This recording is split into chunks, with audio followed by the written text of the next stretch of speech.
The great hall of the Galactic Council stretched before Yuna like a canyon made of light. Thousands of seats rose in circles around her, each one filled with a creature from a different world. Some had scales that shimmered like oil on water. Others had too many eyes or not enough limbs. The air itself seemed to hum with the sound of 100 different languages being translated all at once. Yuna stood alone on the central platform.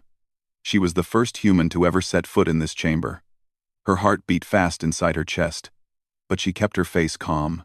She had trained for this moment her entire life. Earth had waited 300 years to join the galactic community, and now she carried the hopes of 8 billion people on her shoulders. Ambassador Yuna of Earth, a deep voice echoed through the hall.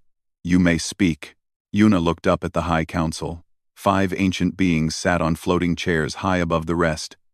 The one who had spoken was Counselor Torek of the Velari. His skin was pale blue, and his eyes were solid black like 2 pieces of polished stone. He had ruled this council for over 200 years. Honored members of the Galactic Council, Yuna began. Her voice was steady. I come before you today to request full membership for Earth and her people. We have proven ourselves peaceful. We have shared our knowledge freely. We have followed every law and passed every test. I ask you now to accept humanity into the galactic family. Silence filled the hall. Yuna waited. She had expected some resistance, maybe some questions about human history or their wars. But the silence was strange. It felt heavy, like the air before a storm. Then Counselor Torek raised his hand. The request is denied. Yuna blinked. Denied? May I ask why? Law 7 Alpha, Torek said. His voice was cold. No species may form treaties, alliances, or partnerships of any kind with the species known as humans. Earth may trade with the galactic community. Earth may travel among the stars, but Earth will never be a member of this council. Yuna felt her blood turn cold. She had studied every law in the galactic code. She had memorized thousands of rules and regulations. But she had never heard of Law 7 Alpha. I do not understand, she said. What have we done wrong? Torek leaned forward in his chair. His black eyes seemed to look right through her. You have done nothing wrong, Ambassador. That is not why the law exists. Then why? Yuna asked. Why are we forbidden from joining you? The other counselors shifted in their seats. Some looked away. Others whispered to each other in languages Yuna did not recognize. The tension in the room grew thick enough to cut with a knife. Because we are afraid, Torek said simply. Yuna stared at him. Of all the answers she had expected, this was not one of them. Afraid? Afraid of what? We are one small planet. You have thousands of worlds. Your technology is far beyond ours. What could you possibly fear from humanity? Torek did not answer right away. He looked at the other counselors as if asking for permission. Finally, he spoke again. Some questions are better left unasked. Ambassador, return to your ship. Return to your world. Be grateful that we allow you to exist at all. The words hit Yuna like a slap across the face. But she did not back down. She had not come this far to accept defeat without a fight. No, she said firmly. I demand an explanation. Under Article 9 of the Galactic Charter, any species has the right to know the reason for their exclusion. You cannot hide behind fear without telling me what you fear. A low murmur spread through the hall. Several delegates nodded their heads in agreement. Even some of the counselors looked surprised by her words. It seemed that no one had ever challenged the High Council so directly. Torek's eyes narrowed. You are bold, human. Perhaps too bold for your own good. I am not bold, Yuna replied. I am simply asking for the truth. My people deserve to know why they are being treated like criminals when they have committed no crime. For a long moment, Torek said nothing. Then, slowly, he reached into his robe and pulled out a small device. He pressed a button, and a hologram appeared in the air above the chamber. It showed an ancient document, its writing old and faded. 3,000 years ago, Torek began. Before this council existed, there was a great war. The Kethrani Empire faced destruction at the hands of the Voreth Collective. They were outnumbered 10-1. Their worlds were burning. Their people were dying. And then, by chance, they discovered a small blue planet at the edge of the galaxy. Yuna watched the hologram change. It showed images of ancient ships, battles in space, and a planet that looked very much like Earth. The Kethrani asked the humans for help, Torek continued. They expected nothing. Humans were primitive then, barely able to reach their own moon. But the humans said yes. They gave everything they had. They fought alongside the Kethrani with weapons made of metal and fire. They died by the millions. And somehow, against all odds, they won. The hologram showed the final battle. Human ships, crude and simple, flew straight into the heart of the Vorath fleet. The explosion was enormous, bright enough to blind stars. The Vorath were defeated, Torek said. The Kethrani were saved. And the humans, instead of claiming victory and taking power, simply went home. They asked for nothing in return. They showed mercy to their enemies. They even helped rebuild the worlds they had destroyed. Yuna felt tears forming in her eyes, but she held them back. That is a beautiful story, she said. Why would it make you afraid? Torek turned off the hologram. His face was hard, but there was something else in his eyes now. Something that looked almost like respect. Because, Ambassador, the Kethrani were never the same after that war. They became loyal to humans in a way that defied all logic. They would have died for your people. They would have followed you anywhere. And the other species of the galaxy saw this, and they understood something terrible. What did they understand? Yuna whispered. That humans do not conquer with weapons, Torek said. You conquer with something far more dangerous. You conquer with love, with loyalty, with a kindness that makes others willing to die for you. And once a species stands beside humanity, they never stand alone again. The hall was completely silent now. Every eye was on Yuna. We forbid alliances with humans, Torek finished, because we know that if we allow it, every species in this galaxy will eventually choose you over us. And we, the Galactic Council, will cease to exist. Yuna stood there, the weight of 3,000 years of history pressing down on her shoulders. She finally understood. The Council did not fear human weapons or human armies. They feared human hearts. And that, she realized, was a battle she could win. Yuna did not sleep that night. She sat alone in her small room on the human ship, staring at the stars through the window. The words of Counselor Torek played over and over in her mind. Humans conquer with love. Humans conquer with loyalty. The thought was strange and beautiful and terrifying all at once. Her assistant, a young man named Dong Su, knocked on her door just before dawn. He was tall and thin, with kind eyes and a nervous habit of pushing his glasses up his nose every few minutes. Ambassador, he said quietly, you have a visitor. Yuna stood up quickly. A visitor? Here? Who would come to a human ship? Dong Su stepped aside, and a small creature entered the room. It was barely 3 feet tall, with soft gray fur and large golden eyes that seemed to glow in the dim light. Its ears were long and pointed like a rabbit, and it moved with quick, careful steps.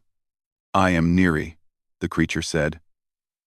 Its voice was soft and musical. I am a Kethrani. Yuna felt her breath catch in her throat. The Kethrani, the species that had fought alongside humans 3,000 years ago. She had thought they were extinct, wiped out by time and forgotten by history. I thought the Kethrani were gone, Yuna said carefully. The council said nothing about your people still existing. Neri's golden eyes darkened with sadness. The council wishes to forget us. After the war, they scattered our people across the galaxy. They destroyed our homeworld. They erased our history from their records, all because we loved humanity too much. Yuna knelt down so she could look Neri in the eyes. Why are you here? Why risk coming to our ship? Because I have something you need to see, Neri said. The true history. The full story of what happened 3,000 years ago. The council showed you only a small part. They want you to believe that humans are dangerous. But the truth is different. Neri reached into a small bag hanging from its shoulder and pulled out an ancient device. It was round and silver, covered with symbols that Yuna did not recognize. When Neri pressed the center, a hologram sprang to life, filling the entire room with light. "Watch," Neri whispered. "And understand." The hologram showed a galaxy at war. Ships burned in the darkness of space. Planets crumbled into dust. The Vorath Collective moved through the stars like a plague, consuming everything in their path. And at the center of the destruction, the Kethrani homeworld stood alone, surrounded by enemy fleets. "We had nothing left," Neri narrated. "Our armies were broken. Our leaders were dead. We sent a message into the void, begging anyone for help. We expected no reply." The hologram shifted to show Earth. It was blue and green, beautiful and small, spinning slowly in its corner of the galaxy. A primitive satellite floated nearby, barely able to send signals beyond its own moon. "Your people heard our cry," Neri continued. "They did not know who we were.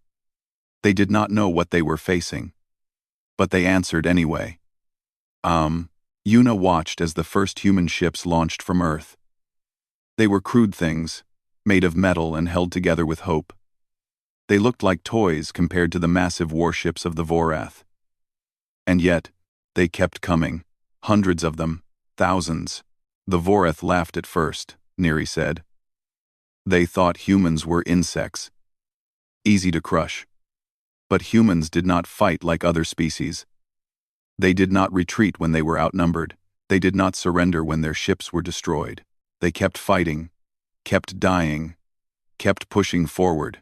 The hologram showed a human pilot, a woman with dark hair and fierce eyes.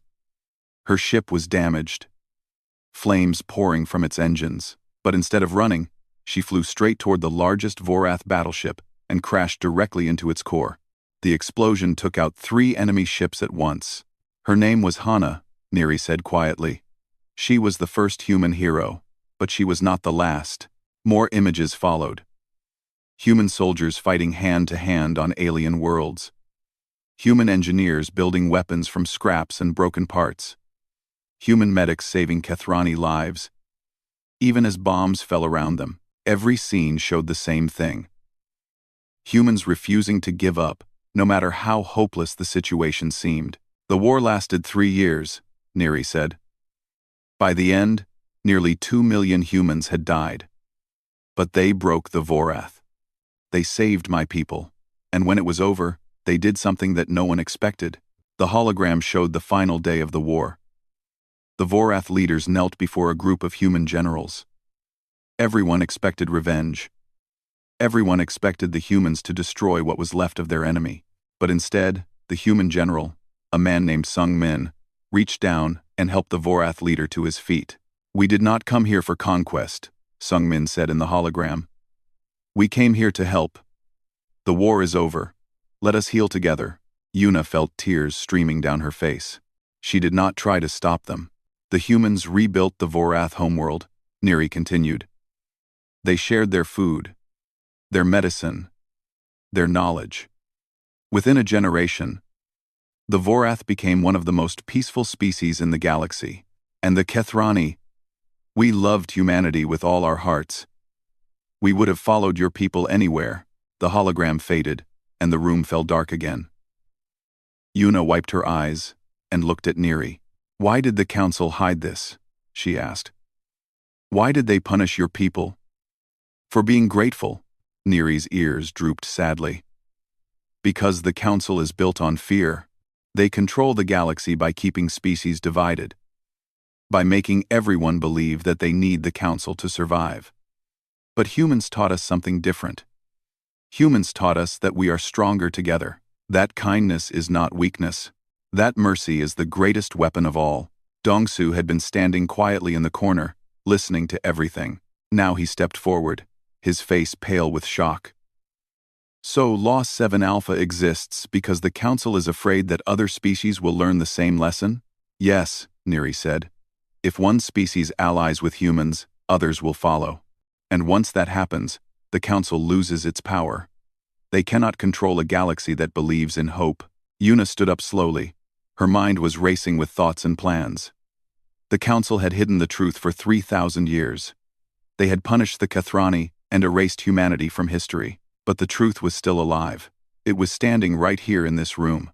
"What do you want me to do?" Yuna asked. Neri looked up at her with those glowing golden eyes. "The Myrene homeworld is in danger. A cosmic storm approaches, and the Council has refused to help them. They say it would be too costly, too risky. But if humans were to offer aid, if humans were to show the galaxy what kindness truly means, then perhaps the old fear could finally die." Yuna nodded slowly. "Where can I find the Myrene?" "I will show you," Neri said. "But you must know. If you do this, the Council will see it as an act of war. They will not forgive you." Yuna smiled, and there was steel in her eyes. "Good," she said. "I was never very good at being forgiven." She turned to Dongsu. "Wake the crew. Set a course for Myrene space." Dongsu grinned and pushed his glasses up his nose. "Yes, Ambassador. Right away."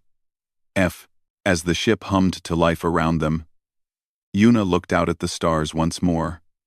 Somewhere out there, a planet was dying, and somewhere inside her chest, a fire was burning. The Council had forbidden alliances with humans. It was time to show them why. The Myrene homeworld was called Vesca, and it was dying. Commander Tejo stood on the bridge of his ship, watching the planet through the main viewing screen. Vesca was a beautiful world, covered in purple forests and silver oceans that sparkled like diamonds under its 3 suns.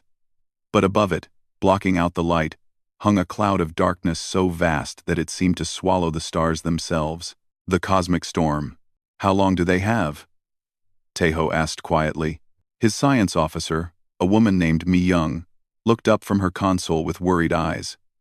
3 days, maybe 4. When that storm hits the atmosphere, it will strip away everything: air, water, life. The entire planet will be dead within hours. Tejo clenched his fists. He was young for a commander, only 32 years old. But he had seen enough death in his career to know what was coming. 8 billion Myrene lived on that planet. 8 billion souls, waiting to be erased from existence. "What about the Council?" he asked. "Have they responded to the Myrene's request for help?" "They refused," Mi Young said bitterly. "They said the cost of evacuation would be too high. They recommended that the Myrene accept their fate with dignity." Tejo felt anger burning in his chest. Accept their fate with dignity. As if dying alone was something to be proud of. As if the lives of 8 billion people meant nothing at all. Behind him, Ambassador Yuna entered the bridge. She had spent the last 2 days in communication with Earth, explaining the situation and asking for permission to act. Now she walked toward Tejo with purpose in her eyes. "What did Earth say?" Tejo asked. Yuna smiled grimly. "They said to do what humans do best." Tejo nodded. He did not need to ask what that meant. He turned to his communications officer. "Open a channel to all human ships in the fleet." The officer pressed a few buttons. "Channel open, Commander." Tejo took a deep breath. Behind his ship, 12 more human vessels waited for orders. They were not warships. They were transport carriers, medical frigates, and supply haulers. But together, they were the best hope the Myrene had. "This is Commander Tejo of the Human Alliance," he said, his voice strong and clear. "We all know why we are here. The Galactic Council has abandoned the Myrene people. Law 7 Alpha forbids any alliance with humans. If we do this, we will be breaking that law. The Council will see us as enemies. Our lives, our careers, everything we have built will be at risk." He paused, looking around at his crew. Every face was determined. Every eye was focused on him. "But I did not become a soldier to watch innocent people die," Tejo continued. "I became a soldier to protect those who cannot protect themselves. Today, we have a choice. We can follow the law and let 8 billion souls perish, or we can be human and save them. I know which choice I am making. If you stand with me, follow my lead. If not, no one will think less of you for returning home. Silence filled the channel. Then, one by one, the captains of the other ships responded. This is Captain G1 of the Mercy. We stand with you. Captain Hyun of the Starlight. We are with you. Captain Sujin of the Hope's Landing. Lead the way, Commander. Every ship declared their loyalty. Not a single one turned back. Taeho smiled, his heart swelling with pride. Then let us begin. All ships, move into orbit around Vesca. We have work to do.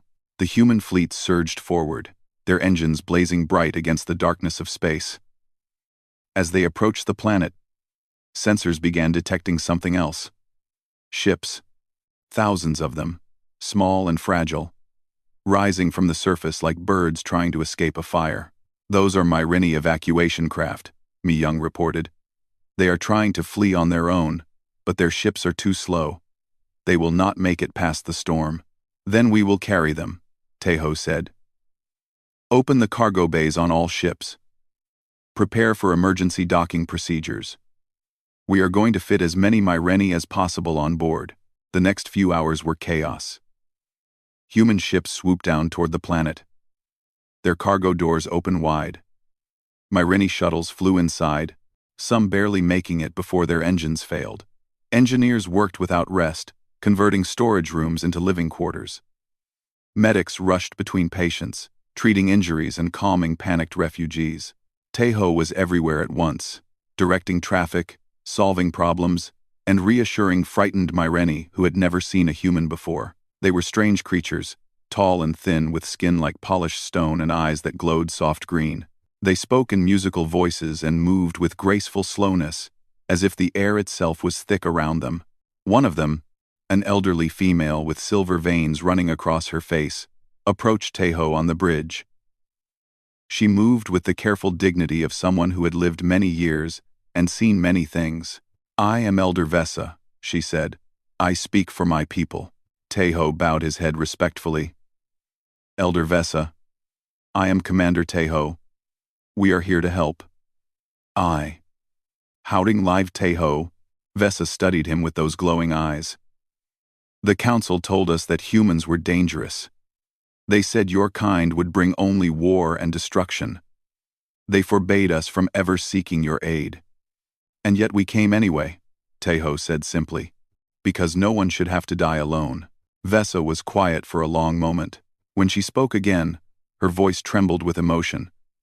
Why? Why would you risk everything for strangers? You do not know us. You owe us nothing. The council will punish you for this. Taeho looked out at the planet below, watching as more and more Myrini ships rose from the surface.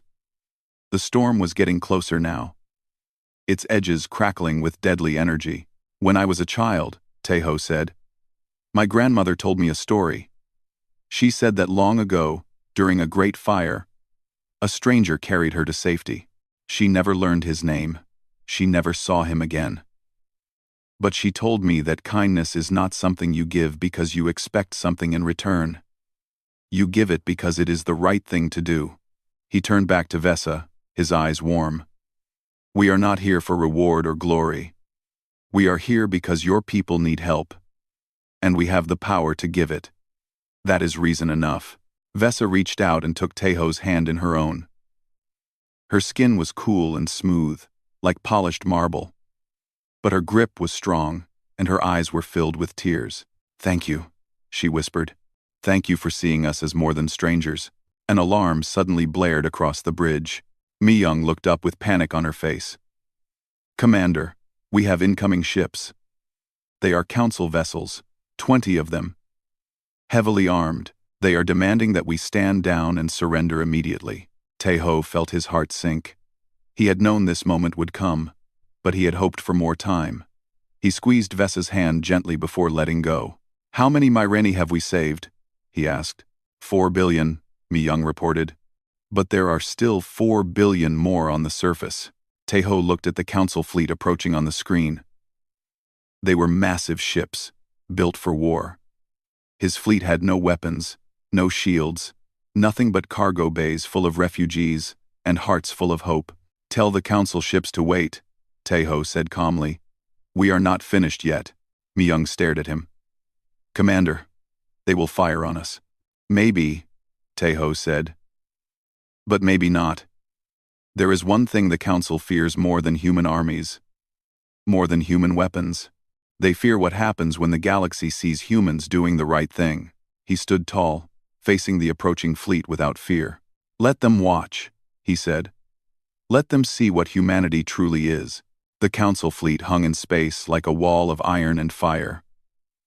20 warships, each one armed with weapons that could crack planets in half, aimed their guns directly at the tiny human rescue fleet. At the head of them all was the flagship of Counselor Torek himself, its hull painted in the cold blue of Valari authority. On the bridge of his ship, Taeho watched the approaching fleet without blinking. Behind him, Elder Vessa stood with her people, their glowing green eyes filled with fear. Around them, human crew members worked frantically, trying to save as many Myreni as possible before time ran out. "Commander," Myung said, her voice shaking. "Counselor Torek is hailing us. He demands to speak with you directly." Taeho nodded slowly. "Put him on screen." The viewing screen flickered, and the face of Counselor Torek appeared. His pale blue skin was tight with anger, and his black eyes burned like coals in a dying fire. "Commander Taeho," Torek said, his voice sharp as a blade. "You have violated Law 7 Alpha. You have formed an alliance with an alien species. By the authority of the Galactic Council, I order you to cease all rescue operations immediately and surrender your ships." Taeho stood perfectly still. "And if I refuse, then I will destroy your fleet," Torek replied coldly. "Every human ship will be reduced to dust. Every human life will be ended. Your planet will be declared hostile, and Earth will be isolated forever." A murmur of fear ran through the bridge. Some of the younger crew members looked at each other with wide eyes, but Taeho did not flinch. "Counselor," he said calmly, "there are 4 billion Myreni still on that planet. The storm will kill them all within hours. You have the power to save them, but you choose to threaten us instead. What kind of leaders abandon innocent people to die?" Torek's eyes narrowed.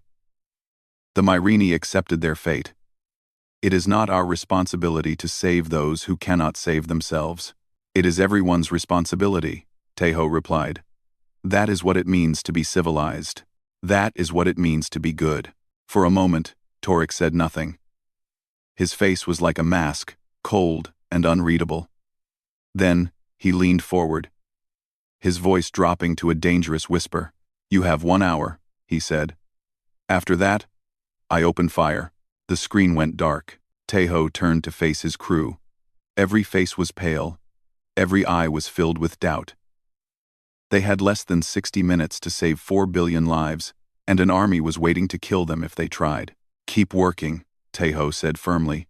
"We are not giving up." The next hour was the longest of Taeho's life. Human ships dove again and again toward the dying planet, scooping up Myreni refugees like hands reaching into fire. Engineers pushed engines past their breaking points. Pilots flew through debris fields that would have killed lesser crews. Every second counted, and every second was precious. Ambassador Yuna worked alongside the others, helping Myreni families find space on the overcrowded ships. She held crying children in her arms. She comforted elderly elders who had lost everything. She never stopped moving, never stopped caring, even as the clock ticked toward destruction. With 10 minutes left, something changed. A new signal appeared on the sensors. Then another. Then dozens more. Ships were arriving from across the galaxy, dropping out of faster-than-light travel in brilliant flashes of light. "What is happening?" Taeho demanded. Myung stared at her console in disbelief. "Commander, these are not council ships. They are Kethrani vessels, and Vorath supply ships, and ships from a dozen other species I do not even recognize." Taeho felt his heart stop. The Kethrani. the species that had fought beside humans 3,000 years ago. The species the Council had tried to erase from history. A new face appeared on the viewing screen. It was Neri, the small gray creature who had first told Yuna the truth about human history. Behind her stood hundreds of Kethrani, their golden eyes shining with determination. "We heard what you were doing," Neri said. "We could not let you stand alone." More voices joined hers.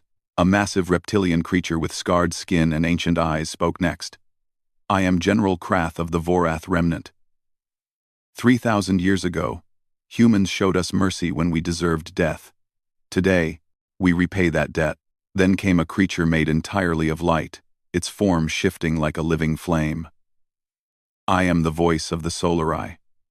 We have watched humanity in secret for centuries. Your kindness has inspired us. We stand with you." One by one, species that had been silent for millennia declared their support. Ships that had hidden in the shadows of the galaxy came forward. The Council's fleet was no longer the largest force in the system. Councillor Torek appeared on the screen again. His face was pale with shock. "What is this? What are you doing?" Neri stepped forward, her voice ringing with power. "We are doing what we should have done long ago, Councillor. We are standing with humanity."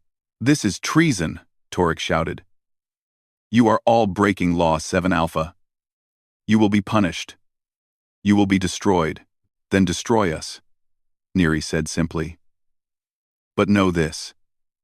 If you fire on these ships, you fire on half the galaxy. And even your great council cannot survive a war against everyone." Torek's mouth opened, but no words came out. He looked around at the growing fleet of allied ships, at the billions of Myrini being carried to safety, at the humans who stood calmly in the face of death. For the first time in his long life, Councillor Torek was afraid. Elder Vesa stepped forward on Teho's bridge. Her voice was strong and clear as she addressed the screen. "Councillor, I am the leader of the Myrini people. Humans came to save us when you abandoned us. They risked everything, knowing it might cost them their lives. And now, other species have joined them, not because they were forced, but because they chose to." She paused, letting her words sink in. "You asked why the Council fears humanity. Now I understand. You fear them because they remind us what we have forgotten, that we are stronger together. That kindness is not weakness. That the galaxy does not need rulers who control through fear." The Myrini elder looked directly into Torek's black eyes. "The Myrini stand with humanity, not because we owe them, but because we believe in them. If that makes us your enemy, then so be it." The communication channel erupted with voices. Species after species declared their alliance with humans. The Kethrani sang ancient songs of loyalty. The Vorath pounded their chests in salute. The Solari burned brighter than stars.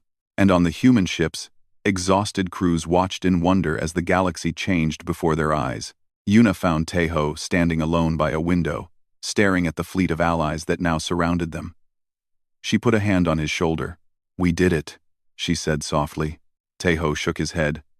"No, they did it. We just showed them the way." Outside, the cosmic storm finally hit Veska.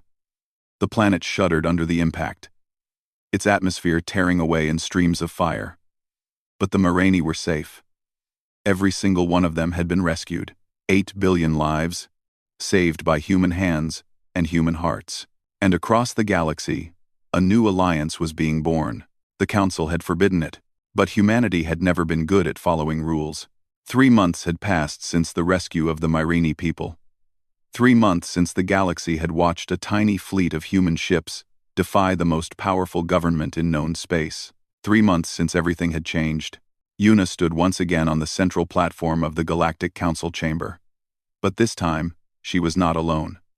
Behind her stood Commander Teho in his dress uniform, Elder Vesa with her silver-veined face held high, Neri of the Kethrani with her golden eyes shining, and representatives from 37 species that had declared their alliance with humanity.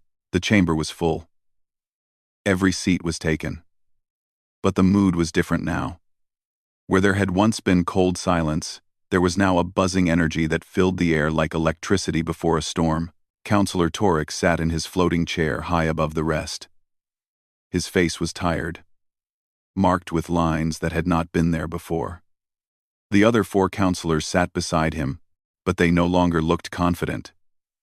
They looked like old people, watching their world crumble around them. "This emergency session of the Galactic Council is now in order," Torek announced. His voice was heavy, weighed down by defeat. "The matter before us is the dissolution of Law 7 Alpha, and the formal recognition of the Human Alliance as a legitimate galactic power." A murmur swept through the chamber. For 3,000 years, Law 7 Alpha had been the foundation of Council control. No species could ally with humans. No species could share technology with humans. No species could even acknowledge that humans were anything more than primitive animals barely worth noticing. And now, all of that was about to end. Torek raised his hand for silence. "Before we proceed, I wish to speak." The chamber fell quiet. Every eye turned to the ancient counselor as he slowly rose from his chair and floated down to the main platform. He landed softly, his feet touching the floor for the first time in anyone's memory. For a long moment, Torek simply stood there, looking at Yuna and her allies. Then he did something no one expected. He bowed. "Ambassador Yuna," he said, his voice echoing through the chamber. "I owe you an apology. I owe humanity an apology. For 3,000 years, this council has acted out of fear. We told ourselves that we were protecting the galaxy, but the truth is that we were only protecting our own power." He straightened up, and there were tears in his black eyes. "When I was young, I was taught that humans were dangerous. I was told that your species had the power to destroy everything we had built, and I believed it. I believed it so completely that I never stopped to ask why." Torek turned to face the assembled delegates. "The truth is that humans are not dangerous because they are violent. They are not dangerous because they are strong. Humans are dangerous because they are kind. Because when they see someone suffering, they cannot look away. Because when they see injustice, they cannot stay silent. Because when they love without limits." The chamber was absolutely silent. Not a single creature moved or spoke. 3,000 years ago, Torek continued, humans saved the Kathrani people. They asked for nothing in return. They showed mercy to their enemies. They healed wounds instead of creating new ones. And the council was so terrified of what that meant that we erased it from history. He looked directly at Neri. "We scattered your people across the stars. We destroyed your homeworld. We tried to make the galaxy forget that humans had ever done something beautiful. And we failed." 1. Torek's voice broke slightly. "We failed because you cannot hide kindness forever. You cannot bury hope in the ground and expect it to stay dead. The truth always rises, no matter how deep you dig the grave." He turned back to Yuna. "When you came to this chamber 3 months ago, I threatened you. I told you that the Council would never accept humanity. I was wrong. The Council has no choice anymore, not because you have armies or weapons or power, but because you have something we can never defeat." "What is that?" Yuna asked softly. "Friends," Torek said simply. "You have friends. Real friends. Species that would die for you. Not because you conquered them, but because you earned their love. That is something the Council has never had. We ruled through fear, but you lead through hope. And hope, Ambassador, is always stronger than fear." He reached into his robe and pulled out a small golden medallion. It was ancient, covered in symbols that predated the Council itself. He held it out to Yuna. "This is the seal of unity," Torek said. "It has not been awarded in over 5,000 years. It recognizes a species that has proven itself worthy of leading the galaxy. Not through conquest, but through service. Today, I give it to humanity." Yuna took the medallion with trembling hands. It was warm against her skin, as if it held the heat of 1,000 suns. "I do not know if I deserve this," she said quietly. "You do not accept it for yourself," Torek replied. You accept it for every human who ever reached out to a stranger. For every human who ever stood up for someone weaker. For every human who ever believed that the universe could be better than it is. He stepped back and raised his voice so the entire chamber could hear. As of this moment, Law 7 Alpha is abolished. The Human Alliance is recognized as a full member of the galactic community, and any species that wishes to stand with humanity may do so freely, without fear of punishment. The chamber erupted in cheers. Delegates from dozens of species rose to their feet, shouting and clapping and crying with joy. The Kathrani sang their ancient songs. The Vorath roared their approval. The Myrini wept openly, their glowing eyes bright with happiness. Teho put his arm around Yuna's shoulders. You did it, he said. You actually did it. Yuna shook her head, smiling through her tears. No. We all did it. Every human who ever showed kindness to a stranger. Every person who ever refused to give up hope. This is their victory. Not mine. Elder Vesa approached them, moving slowly but with great dignity. She took Yuna's hands in her own. 3 months ago, Vesa said, I asked your commander why humans would risk everything for strangers. He told me that kindness is not something you give because you expect something in return. You give it because it is right. She squeezed Yuna's hands gently. Today, I finally understand. Humans do not see strangers. You see family. You see the galaxy not as it is, but as it could be. And that vision, Ambassador, is worth fighting for. Yuna looked out at the cheering chamber, at the species that had once feared humanity now celebrating their friendship. She thought of all the humans who had come before her, all the soldiers and scientists and diplomats who had dreamed of this moment. What happens now? She asked. Neri appeared beside her, her golden eyes gleaming. Now we build something new. Something better. The old council ruled through division and fear. The new alliance will be different. We will face the darkness together, and we will fill the galaxy with light. Yuna looked down at the seal of unity in her hands. It was more than just a medal. It was a promise.